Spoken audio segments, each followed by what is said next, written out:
Desde el punto de vista de la neurología y psicología, ¿cuál es la mejor etapa para enseñar a leer a un niño? El niño no pregunta si es fácil o es difícil, el niño aprende y listo. Nosotros vemos que hay padres que le entregan el celular a los hijos como si fuera un juguete. Aprovecho para saludar a mi amigo Carlos Acosta, que nos observa desde Alemania. ¡Saludos!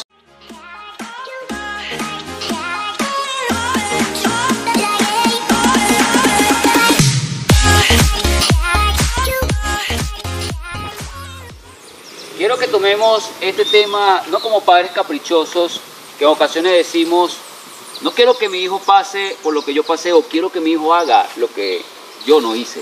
La lectura es una habilidad que se desarrolla en la primera infancia y por ende es indispensable tener buenas bases para ella.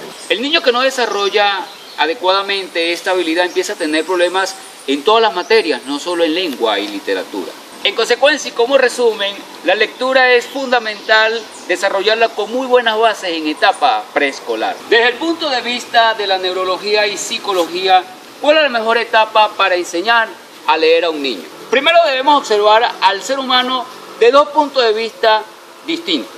El primero, su aspecto físico. Somos débiles cuando estamos en el vientre de la madre. Cuando nacemos despertamos ternura, fragilidad. Recuerdo cuando alzaba a mi hija, mi suegra me decía, cuidado, agarrarle bien la cabecita que se puede lastimar. Eso se debe porque musculoesqueléticamente no tienen fuerza para sostenerse. Luego despertamos nuevamente ternura y fragilidad cuando el organismo comienza su marcha, esta vez en forma reversa. Y ya cuando estamos viejitos necesitamos ayuda de otras personas, lo que nos convierte nuevamente en personas dependientes. Para ampliar este tema viajamos a Tuluá, Valle del Cauca, Colombia. Consultamos con César David Escobar, estudiante del último año de medicina de la Unidad Central del Valle. Doctor César, bienvenido al canal y gracias por su aporte. Muchísimas gracias por la invitación, profesor. Un saludo para toda su audiencia. Según estudio de la corteza cerebral llevado a cabo en los años 90 por Estados Unidos, se determinó que las zonas sinápticas administran el lenguaje. ¿Podría, doctor César, explicarnos científicamente cómo se desarrolla este proceso?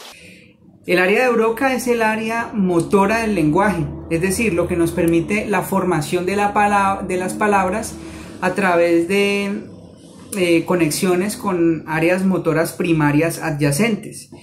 Y el área de Wernicke o área sensitiva del lenguaje es lo que nos permite entender el lenguaje verbal y el lenguaje escrito. Es por eso que nosotros podemos leer una frase, entenderla y posteriormente pronunciarla en voz alta. Es importante aclarar que estas dos áreas no trabajan por separado, ellas van conectadas entre sí mediante un haz de fibras nerviosas que se denomina el fascículo arcuato.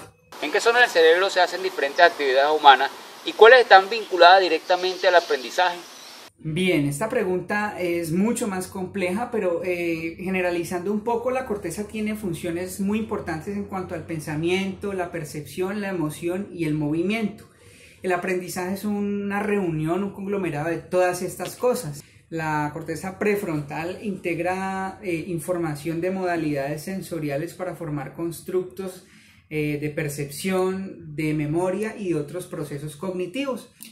En la zona parietal también tiene una implicación en cuanto al lenguaje y la capacidad numérica y aritmética, es decir, está implicada en funciones tanto de atención, de lenguaje y de cálculo. ¿Podría decirnos qué función cumplen los cerebros cerebrales? En cuanto a las funciones que cumplen los hemisferios cerebrales, pues yo voy a iniciar aclarando que los hemisferios cerebrales anatómicamente son igual, los giros, las fisuras, todo es igual tanto en el derecho como en el izquierdo y hay una conexión entre los dos hemisferios que es a través del cuerpo calloso. Los seres humanos estamos educados para usar un solo hemisferio cerebral, doctor César. Bien, nosotros los seres humanos no usamos un solo hemisferio, eso es, digamos, un mito y tampoco usamos el 10% del cerebro como es. Nosotros siempre usamos la totalidad de nuestro cerebro, lo que pasa es que está el concepto de dominancia. ¿Cuántas neuronas tiene el cerebro al nacer? ¿Y qué función cumplen en el aprendizaje? Bien, nuestro cerebro tiene alrededor de 80.000 millones de neuronas a 100.000 millones de neuronas desde el nacimiento. Tienen un papel absoluto en el aprendizaje. Las neuronas siempre están conectadas entre sí a través de unos procesos bioquímicos que implican tanto potenciales de acción como neurotransmisión.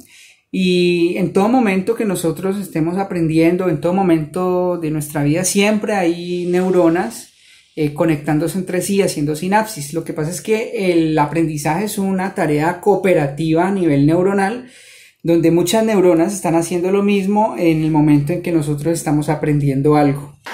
¿Qué perjuicio tiene el niño durante su proceso de aprendizaje al permanecer de manera prolongada utilizando estos tipos de aparatos celulares, videojuegos, tablets?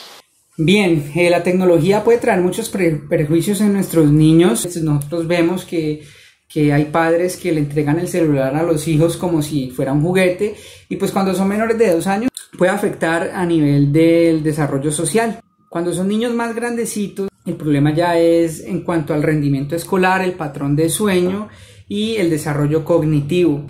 Y a partir de ahí, niños más grandes, la idea es que tengan acceso a tecnología durante máximo 1 hora al día, siempre bajo supervisión y con el contenido lo más educativo posible. En los últimos tiempos se ha venido utilizando una nueva herramienta para obtener la lectura de la temperatura corporal. Habla específicamente de estas pistolitas de láser que le colocan a uno en la frente.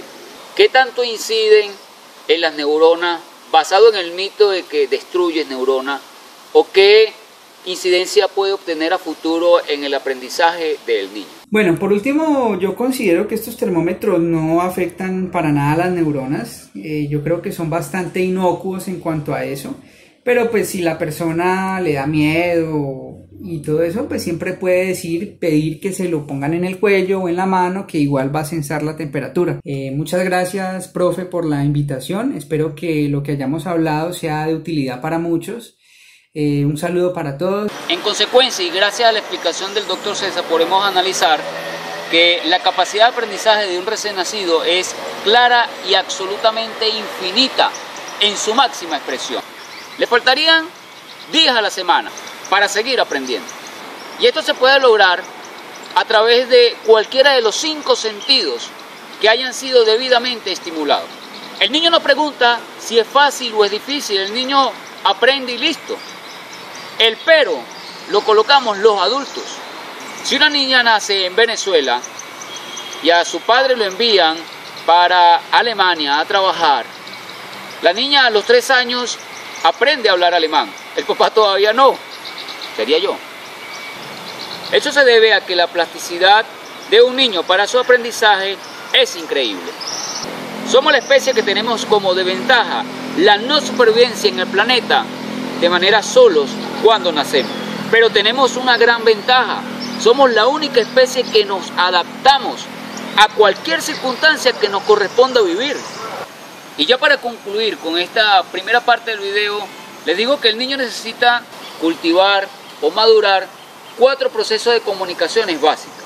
La primera es oír, que no requiere esfuerzo alguno del organismo.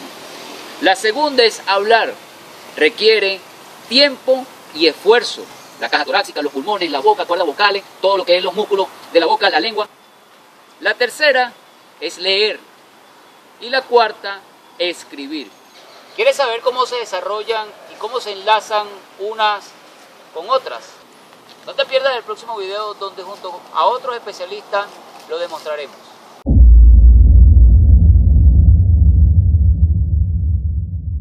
En consecuencia, ¿cómo Ay Dios, ¿qué pasa? ¿Qué pasa? Es fundamental desarrollarla con muy buenas bases en etapa. Viene la moto, una moto.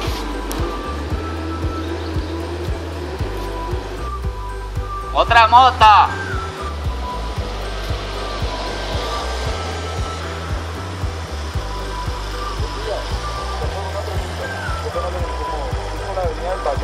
Manito, no somos de aquí, hermano. Dale, ven.